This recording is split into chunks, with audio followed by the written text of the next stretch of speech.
Hi, I'm Ed Kelley, editor of The Oklahoman. Oklahoma is struggling to keep many of its people from going hungry every day.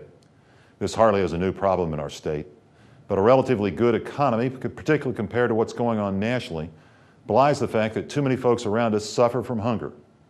The latest proof lies in a statewide rise in food stamps for the first time in about a year and a half. Howard Hendrick, who heads the state's Department of Human Services, points out that the rising cost of food, particularly for staples such as bread and milk, is making too many families choose between paying the rent and eating, or paying for medication and eating. But the biggest tragedy lies in one simple set of figures. It's 1 out of 3. That's 1 out of every 3 children in Oklahoma who were fed from food stamps last year. That correlates with research that shows 1 in 5 kids in our state is at the risk of being hungry every day. If these figures don't drive home the urgency that all of us should have about hunger and poverty in Oklahoma, I don't know what will.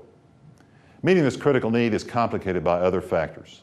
For example, reductions from the federal government in food provided through emergency programs has drastically affected the food banks in Oklahoma City and Tulsa that serve all 77 counties in Oklahoma.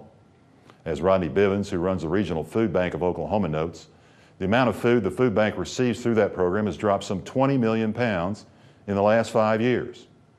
I'm on one of the boards of the food banks Bivens oversees, and I can assure you there is a critical need for statewide action to battle hunger. Fortunately, there's a roadmap of sorts. A new report commissioned by the state legislature outlines the challenges, but also lays out worthy goals to help ease these hunger-related needs. Folks, we have lots of fellow Oklahomans who are very vulnerable right now. In a state where friendliness and compassion are among our greatest virtues, it's incumbent upon us that we slow down the rise of hunger by whatever means necessary.